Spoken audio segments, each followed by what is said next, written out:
I let my best friend stay with me when she had nowhere else to go. Then she tried to take over my house. My best friend was in trouble. She called me late one night, crying, saying she had nowhere else to go. Her relationship had fallen apart. She was struggling financially, and she just needed a place to stay for a little while. I didn't even think twice. I let her move in, thinking it would be temporary. And at first, everything was fine. But then, she started acting like the house was hers. She moved my things without asking. She started bringing people over without telling me. She told me I was being selfish when I asked her to respect my space. And then one day, I came home to find her locks on my doors. She had changed them, without telling me. "You don't mind, right?" she said with a smug smile. "I just wanted more security." Security? In my own house? She thought I'd just accept it. She thought she could turn my home into hers. But if she thought she could steal my space and get away with it, she was in for a rude awakening. Before we jump into today's video, I need your help. We've noticed the channel is losing some traction, and subscribing is one of the best ways you can support us. It's quick, free, and it helps us keep bringing you awesome content. Your support means the world. Let's keep this channel growing together. Thanks so much. Now let's start the video. When my best friend Lisa called me that night, she sounded completely broken. She told me her life was falling apart. Her boyfriend had kicked her out. She had nowhere to stay, and she didn't know what to do. I could hear the desperation in her voice, the kind of panic that made it clear she had run out of options. Without even thinking, I told her she could stay with me. She had been my best friend for years, and I couldn't stand the idea of her being out on the streets with no one to turn to. The first few weeks were fine. She was grateful, or at least she acted like she was. She promised she would only stay for a short time, just until she got back on her feet. I didn't ask for anything from her, not rent, not groceries, not even help with bills. I figured she was already dealing with enough, and I wanted to be the kind of friend she could rely on. But then things started to change. At first it was small things. She would move my furniture around without asking, saying she thought it would look better a different way. She started taking over my kitchen, rearranging my cabinets like she lived there permanently. She left her stuff everywhere, taking up more and more space, as if my home was hers to control. I tried to ignore it. I told myself she was just settling in, that she didn't mean anything by it. But then she started acting like I was the guest in my own home. She would invite people over without telling me. One night, I came home to find a group of her friends sitting in my living room, drinking and laughing like it was some kind of party. When I pulled her aside and told her she needed to let me know before bringing people over, she just rolled her eyes. "Oh, come on, don't be so uptight. It's just a couple of friends." I should have put my foot down then, but I didn't. I was still trying to be the good friend, the understanding one, the person who didn't want to start drama. And then I came home one day and couldn't get into my own house. The key wouldn't turn. At first I thought maybe I had grabbed the wrong one, but then I saw the new locks. Lisa had changed the locks on my doors. I knocked, furious, and when she opened the door, she had the audacity to smile. "Oh, I forgot to tell you. I had the locks changed for security reasons. Here's your new key." I took the key, my hand shaking, and stared at her. "You changed the locks, without telling me, in my own house." She shrugged. "I figured it was better this way. You'll thank me later." Thank her? For locking me out of my own home? That was the moment I realized this wasn't just bad boundaries. Lisa wasn't just staying in my house. She was trying to take it over. She thought I would just accept it. She thought I would just let her walk all over me. But if she thought she could steal my home right out from under me, she was about to learn just how wrong she was. I stood there gripping the key Lisa had just handed me, my fingers twitching with the urge to throw it in her face. My own house, my own locks, and somehow she had decided she had the right to change them without even asking me. I took a slow breath, forcing myself to stay calm, because if I lost it now, she'd just brush it off like I was overreacting. "Lisa, you had no right to do this," I said, my voice even but firm. She laughed, actually laughed, like I had just made a joke. "Oh, come on, don't be so dramatic. I did it for security reasons. You'll be thanking me when you don't have to worry about break-ins." I narrowed my eyes. "Lisa, when have we ever had a break-in?" She hesitated, then shrugged. "Well, it's always good to be cautious, right?" I clenched my jaw so hard it hurt. She wasn't even trying to give me a real excuse. She had done it because she wanted control. She wanted to feel like this was her house, and changing the locks without telling me, that was her way of marking her territory. "You need to let me know before you make changes to my home," I said, forcing myself to stay calm. She waved her hand dismissively. "Oh, relax. You're acting like I kicked you out or something. I just updated the locks. It's not a big deal." "It is a big deal, Lisa. You don't live here. You're staying here temporarily. and that means you don't get to make decisions like this. She scoffed. Wow, I didn't realize you were going to be such a control freak about it. That was it.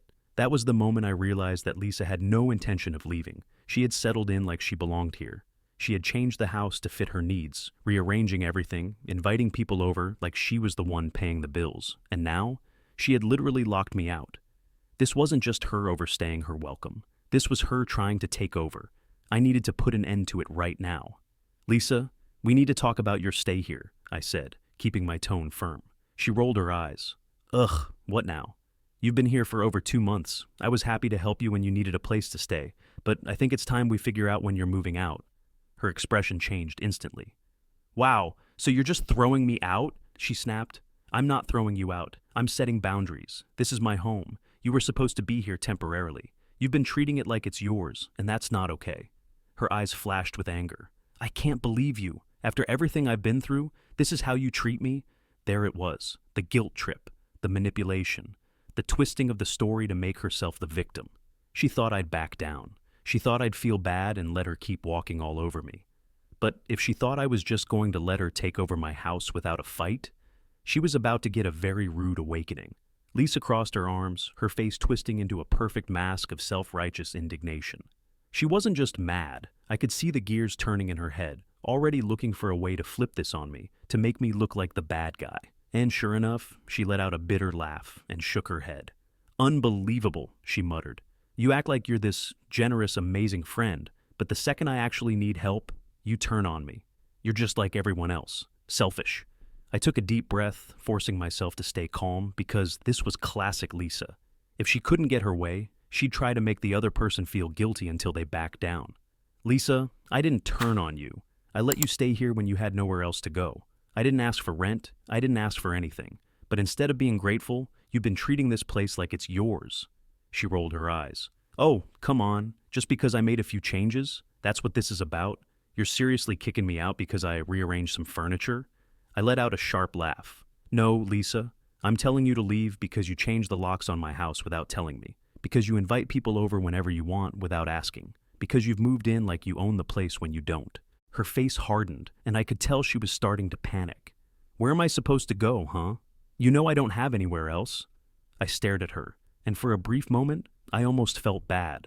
Almost. But then I remembered she had been given more than enough time to figure that out. She had spent the past 2 months acting like this was her permanent home instead of trying to get back on her feet. That's not my problem, I said evenly. Her mouth dropped open. Excuse me?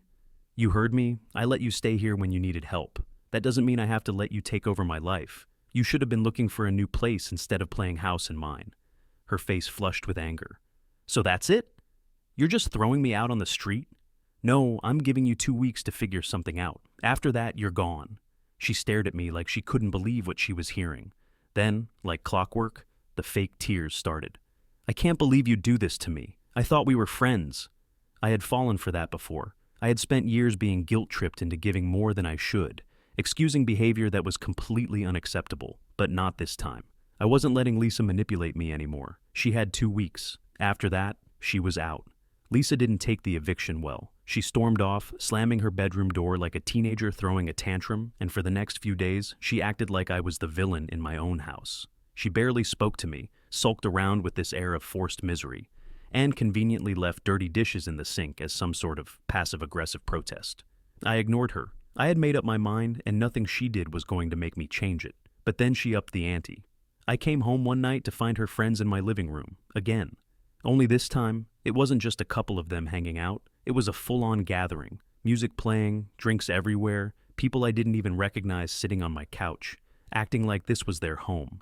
I saw red. Lisa, I called out, trying to keep my temper in check. She turned, fake surprise on her face. Oh, hey, I didn't think you'd be home this early. I clenched my fists. You didn't think I'd be home, in my own house? One of her friends laughed, clearly completely unaware of the situation. Chill out, Lisa said. You're totally cool with this. My blood boiled. I turned back to Lisa, my voice dropping into something calm and deadly. I want everyone out, now, she scoffed. God, why are you being so dramatic?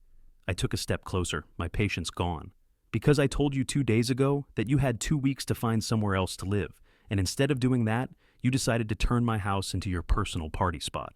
So, I'll say it one more time. Get them out, now. Her eyes flashed with anger, but she must have seen that I wasn't in the mood to argue, because she finally relented. She turned to her friends with a dramatic sigh. Sorry, guys. Guess the fun police is home. I stood there, arms crossed, watching as they filed out one by one, some of them whispering to each other, throwing me looks like I was being unreasonable. I didn't care. This was my home. I wasn't going to let Lisa walk all over me any longer. Once the last person was gone, I turned to her. You have 1 week left. If you're not gone by then, I'm changing the locks. She laughed, but I could hear the panic creeping into her voice. You can't do that, I smiled. Oh, but I can, and I will. For the first time, Lisa looked nervous.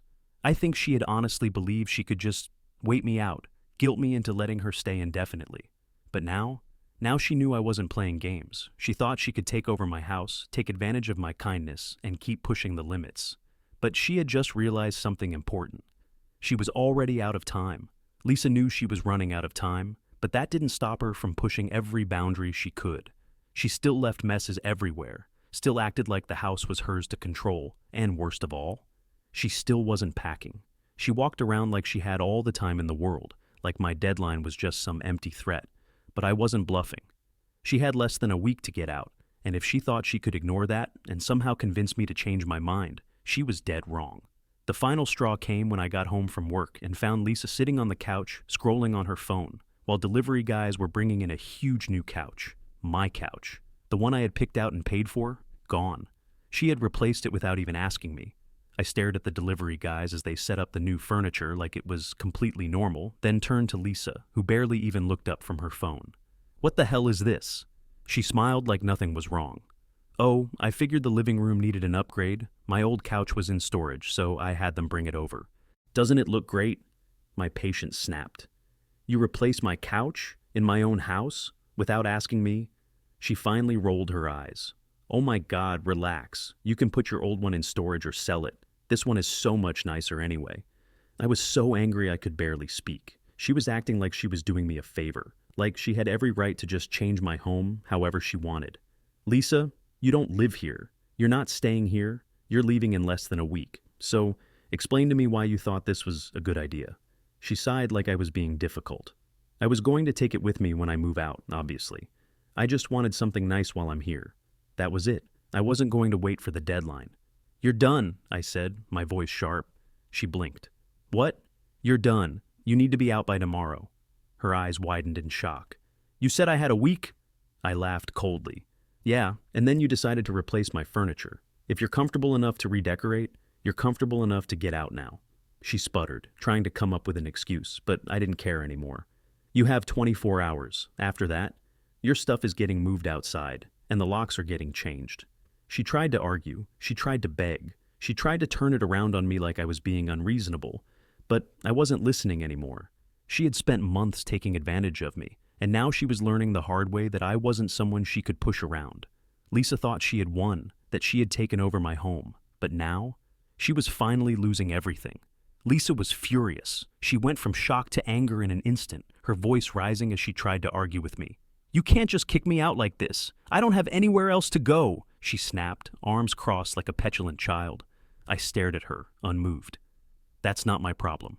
You had weeks to figure something out. Instead, you spent that time acting like this house was yours, replacing my furniture, inviting people over without asking, and now you think I should feel bad for you. She huffed, shaking her head like I was the unreasonable one. You're so selfish. After everything I've been through, you're seriously throwing me out like I'm nothing. I actually laughed at that. You did this to yourself. You had a place to stay, rent-free, with no bills to worry about. All I asked was for you to respect that this is my home. Instead, you treated me like a guest in my own house. You replaced my furniture, you changed the locks, and now you expect me to let you stay longer? Her face twisted with frustration. I was just making it more comfortable. What's the big deal? I took a step forward, my voice ice cold. The big deal is that it's not yours to change. And now, you have 24 hours. After that, I'm putting your things outside and changing the locks. If you don't like it, that's too bad. She gaped at me, clearly realizing that I was serious. For months, Lisa had been pushing boundaries, testing limits, seeing just how much she could get away with. And now she had finally pushed too far. Her mouth opened and closed as she tried to come up with another excuse, another way to weasel out of this. but she found nothing. I could see the wheels turning in her head. She knew she had lost. "Fine," she spat, furious. "I'll be out tomorrow." "Good," I said flatly. "Make sure you take your couch with you too." Her face turned red with rage, but she didn't say another word. She stormed off to her room, slamming the door so hard the walls shook. I didn't care. For the first time since she had moved in, I felt in control again. She had taken advantage of me, treated my home like it was hers, and expected me to just roll over and let her do whatever she wanted. But now, she was finally out of time. The next morning, I woke up half expecting Lisa to have done nothing. I wouldn't have been surprised if she had ignored everything I said, acting like I was bluffing. But when I walked into the living room, I found her packing. Slowly, begrudgingly, dragging her feet like she thought if she moved slowly enough, I might suddenly change my mind and beg her to stay. I stood in the doorway, watching as she shoved her clothes into bags, carefully avoiding eye contact. "You're really doing this, huh?" she muttered. I folded my arms. "Yeah, Lisa, I am. I gave you a free place to stay. You abused it. Now you're leaving. That's how this works." She let out a dramatic sigh, shaking her head. "I just don't get why you're being so heartless about this. I thought we were friends." I laughed at that. Actually laughed. "You thought we were friends? Friends don't take over someone's home without permission. Friends don't replace their furniture, invite random people over, and act like they own the place. Friends don't treat their friends' kindness like it's a free pass to do whatever they want." She rolled her eyes. "God, you're so dramatic. It's not like I trashed the place." I stared at her, my patience running dangerously thin. "No, Lisa, you didn't trash the place. You just took it over. You changed things that weren't yours to change. You made decisions about a home that wasn't yours. And worst of all, you acted like you were entitled to it." Her face twisted in frustration. "I didn't think it was a big deal." "That's the problem," I shot back. "You never thought. You never once stopped to ask yourself if what you were doing was okay. You never considered that maybe, just maybe, you were crossing a line. And now you have to deal with the consequences." She opened her mouth like she was about to argue, but then she saw the look on my face. And she shut up. Because she knew. For the first time since she had moved in, she actually knew. She had pushed too far, burned too many bridges, and now, there was no fixing it. I watched as she threw the last of her things into bags, zipping them up angrily. "Whatever," she muttered under her breath. "I'll be out of your precious house soon enough." "Good," I said simply. "Make sure you take your couch with you too, and don't leave anything behind." She let out another dramatic sigh, dragging her bags toward the door, making a show of how difficult it all was, how unfairly she was being treated. I didn't care, not anymore. Lisa had taken advantage of my kindness for long enough. Now, she was finally getting what she deserved. Lisa dragged her bags to the front door, pausing dramatically like she was waiting for me to change my mind. Like I'd suddenly beg her to stay and pretend none of this ever happened. But I didn't say a word. I just stood there, arms crossed, watching as she stalled, looking everywhere except at me. "I guess this is it, huh?" she muttered, trying to sound like the victim. "Yeah," I said flatly. "It is." She sighed like this was so hard on her. "You know, I never meant for things to get like this. I thought you wanted me here. I thought we were building something together, like a home, not just some temporary arrangement." I almost laughed. "A home? Lisa, this was never your home. You were a guest who completely overstepped, ignored every boundary I set, and then acted like I was crazy for being upset about it." Her face twisted with frustration. "You're making such a big deal out of nothing." "Nothing?" I snapped. "Lisa, you locked me out of my own house. You invited people over without asking. You replaced my furniture. You treated this place like it belonged to you when it didn't. And now, instead of owning up to it, you're standing here trying to make me feel guilty for kicking you out?" She clenched her jaw but didn't argue because she knew I was right. She shifted her weight from foot to foot, stalling again. "So, what, that's it? We're just done being friends? Lisa, we stopped being friends the moment you started acting like this house was yours." She swallowed hard, looking like she wanted to say something else, but in the end, she just scoffed and grabbed her bags. "Fine, whatever, I don't need this anyway." She stormed out, slamming the door behind her so hard that the walls shook. And just like that, she was gone. I stood there for a long moment, listening to the silence that had finally returned to my home. No more Lisa moving my things, no more unwanted guests taking up space in my living room, no more walking on eggshells in my own house, wondering what ridiculous thing she was going to do next. For the first time in months, I felt like my home was actually mine again. The moment Lisa was gone, I locked the door behind her and let out a breath I hadn't realized I was holding. My home was finally mine again. No more unwanted guests, no more rearranged furniture, no more feeling like a stranger in my own space. The weight of her presence had been dragging me down for weeks, and now that she was gone, I could finally breathe. But Lisa wasn't done trying to make this my fault. It started with texts. At first, they were fake apologies, the kind that weren't really apologies at all. "I'm sorry things turned out this way. I wish you could have been more understanding." I ignored it. Then she tried to guilt trip me. "I hope you know how much you've hurt me. I thought you were a better friend than this." That one almost made me laugh. When I didn't respond, she took it a step further. I got a message from a mutual friend a few days later. "Hey, I just talked to Lisa. She said you threw her out with nowhere to go." I rolled my eyes. Of course she was twisting the story. I told the friend the truth, that Lisa had overstayed her welcome, ignored every boundary I set, and acted like she owned my house. That she locked me out of my own home and threw parties like it was hers to control. That I had given her weeks to figure things out. And instead of doing that, she spent the whole time pretending she had all the time in the world. There was a pause before my friend responded. "Wow, that's not what she told me at all." I wasn't surprised. Lisa had always been good at playing the victim. But the thing about people like her, eventually they run out of people to manipulate. Over the next few weeks, I heard bits and pieces about what happened to Lisa. She bounced around staying with different friends, but it never lasted long. She pulled the same entitled behavior everywhere she went. She took over people's spaces, overstepped, and when they got tired of it, she got kicked out. One by one, the people who had taken her side at first started seeing through her. She wasn't some poor, helpless victim who just needed a place to stay. She was a user, and eventually, she had nowhere left to go. Weeks passed, and for the first time in what felt like forever, my house actually felt like home again. No more waking up to find things moved around. No more walking into my kitchen to see strangers making themselves comfortable. No more tiptoeing around my own space, wondering what new boundary Lisa would trample next. It was peaceful, and I had almost forgotten what that felt like. But Lisa, she was spiraling. At first, she tried to make it seem like she was doing fine without me. She posted pictures online of herself living her best life, pretending that getting kicked out of my house was actually her decision. But I knew the truth. She was bouncing from one friend's couch to another, running out of people willing to put up with her nonsense. I heard from a mutual friend that her reputation had completely tanked. People had started talking, comparing stories, realizing that Lisa wasn't just a victim of bad luck. She was the problem. One friend told me that Lisa had tried pulling the same stunt at another house, moving in under the pretense of needing temporary help, only to start acting like she owned the place. This time, she barely lasted a week before she got kicked out. And the best part? She never found another place to stay. She had burned every bridge, used up every bit of goodwill people had for her. She had spent so much time pretending to be the victim, blaming everyone else for her problems, that she never once stopped to think that maybe, just maybe, she was the reason things kept going wrong. One day I got a text from her number. I almost didn't open it, but curiosity got the better of me. It was short. "I just wanted to say, I'm sorry. Hope you're doing well." I stared at it for a long time. Maybe she meant it. Maybe she had finally learned. Or maybe she was just hoping I'd soften up and give her another chance. Either way, I didn't care.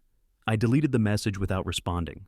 Lisa had spent months trying to take over my home, ignoring every warning, treating my kindness like it was something she was entitled to, and when it finally caught up to her, she tried to act like it was everyone else's fault. But now, she had nothing left to take. And me? I was finally free. Some people don't respect boundaries. They take and take, believing they're owed something just because you were kind enough to help them. And when you finally put your foot down, they make you out to be the bad guy. But the truth is, standing up for yourself isn't selfish. It's necessary. Have you ever dealt with someone who took advantage of your kindness? How did it turn out? Drop your stories in the comments. I'd love to hear them. And if you made it this far, don't forget to like and subscribe. See you in the next one.